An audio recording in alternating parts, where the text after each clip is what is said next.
That is my answer to Spike Lee. Go to hell. I will punch the hell out of you. Say something else. Let me just say this about Spike, anybody else, all the critics, anybody else. You know, it's only black people that do this to each other. I have never seen Jewish people complaining about Seinfeld. I've never seen Italian people complaining about The Sopranos. There is no doubt that Tyler Perry is a big name in the Hollywood industry after taking the Atlanta theater scene by storm and breaking the box office with his Madea series. He gained popularity by giving audiences what Hollywood largely ignored: stories and characters aimed at the life experiences of the black community. But like any successful figure, Perry is not without controversy, and over the years, he hasn't handled those situations well. In this video, we'll see one of the producer's darkest secrets that has probably kept him at the top, so stay tuned. Given how present Perry is in the pop culture landscape, there is still plenty about this media figure that isn't widely talked about. Although Perry is more famous for his movies, he got his start as a playwright. This was where the Madea character first debuted, with many of Perry's movies being based on his written plays. However, Perry didn't initially plan to be a writer. But after struggling with depression, coupled with child abuse, he was inspired by something he had heard on Oprah Winfrey's show: that writing could be a therapeutic tool. So he began writing a series of letters that conveyed his deep personal problems and thoughts. As time went on, he was able to compile enough letters that he felt the world needed to have a glimpse. His letters inspired his first play, I Know I've Been Changed. According to Perry, this was a deeply personal work that showed how he wanted to distinguish his work, but it struggled to garner any attention during its performance. Just 30 people had shown up for its first run, which meant Perry had to work random jobs and live out of his car while taking the show to various cities. After much tour, Perry hit gold in Atlanta, with the play giving birth to his dedicated fan base. Who knew a bunch of personal letters would be the inspiration behind such a long and successful career? For someone with an incredible grass-to-grace story, one at least expects that the writer understands the struggle and at least empathize with people, particularly his employees. But the actor seems not to enjoy that often. After striking it big at the box office, Perry set his sights on television, where he found success with the hit sitcom House of Pain. But just as he was preparing to sign a lucrative deal and launch the spin-off Meet the Browns, Deadline dropped the surprising news that he fired 4 writers after they requested union contracts. The Writers Guild of America stepped in and charged Perry's production company with unfair labor practices and bargaining in bad faith. One of the writers, Terry Brown Jackson, told Deadline, I feel like I was slapped in the face, like we were used. We were good enough to create over 100 episodes, but now when it comes to reaping the benefits of the show being syndicated and having other spin-offs from it, he decides to let us go unless we accept a horrible offer. Kelly Griffin, the head writer for House of Pain, also said she also gave her take. While I'd like to see something positive come out of this for us, if this fight helps future black writers get what they deserve, that's a good thing. We can say Perry learned his lesson and made an obvious change to the writer's room for his future shows by not having a single writer. He now writes everything himself. But there was no cause for him to fire his employees simply because they requested union contracts.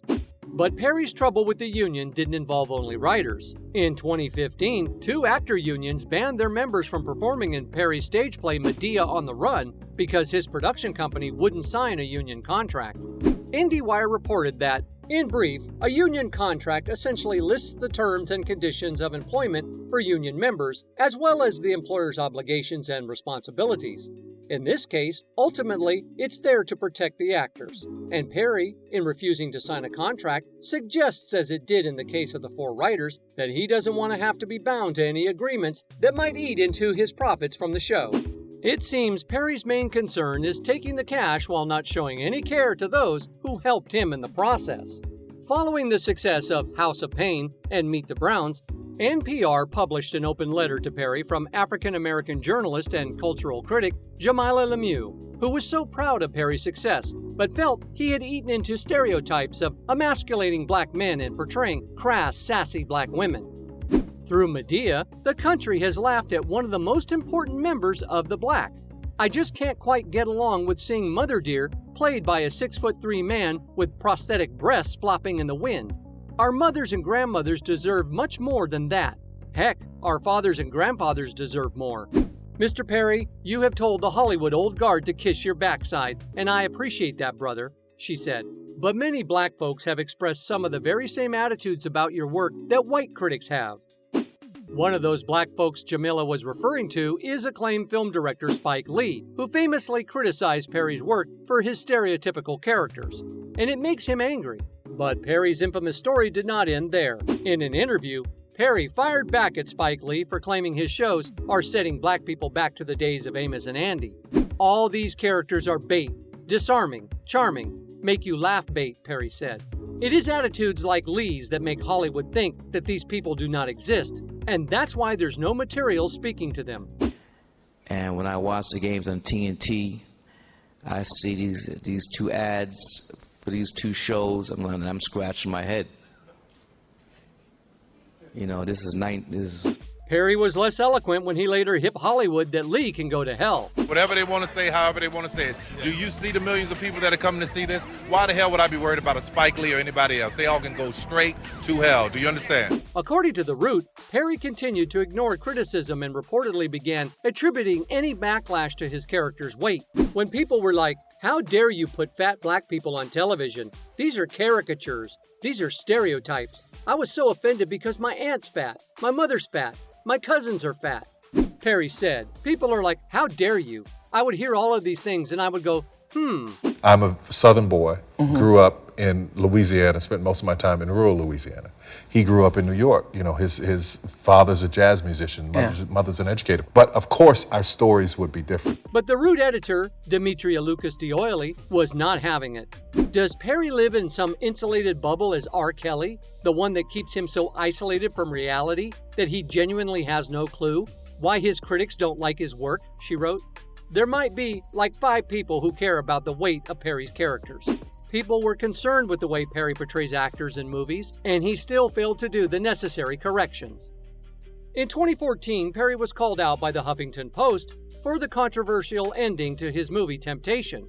In the movie, an unfaithful wife contracts HIV after cheating on her husband, while the husband rebounds with a beautiful new wife and family.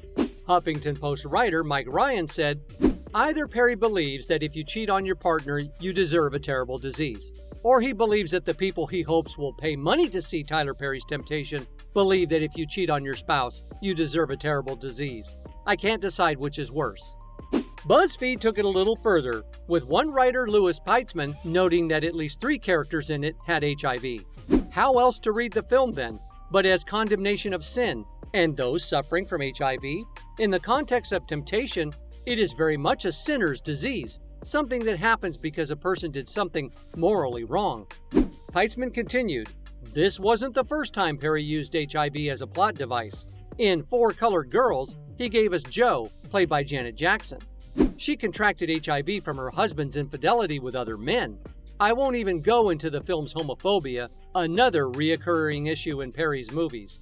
But the basic idea is the same. Jo's husband gets HIV because he cheated on his wife, and Jo herself is culpable because she knew her husband was gay and chose to ignore it. But this is not the only reasons people have criticized the actor.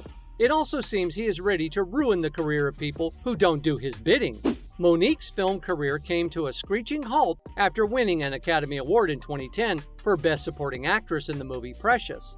According to the Hollywood producer, she was told by Precious director Lee Daniels that she had been blackballed for refusing to play the game and campaign for her Oscar. She still won, but it allegedly cost her future roles in Daniels' films and others. Monique is a creative force to be reckoned with. Her demands through Precious were not always in line with the campaign. This soured her relationship with the Hollywood community. I consider her a friend. I have and will always think of her for parts that we can collaborate on. However, the consensus among the creative teams and powers thus far was to go another way with these roles, Daniels said. What most people don't know is that the creative teams and powers thus far reportedly referred to Perry and Oprah, who were both producers on Precious and worked closely with Daniels. Monique, who knew all of this, put the 3 on blast during a comedy set at the Apollo in 2017. She took some creative liberties with the term blackballed. Now, while Perry might have been criticized for his works, it sure has brought him a great level of success in Hollywood, but at what cost? The secrets will definitely make writers and actors think twice before they work with him. Let us know what you think about this in the comment section. Remember to like and subscribe to our channel, and we'll see you next time.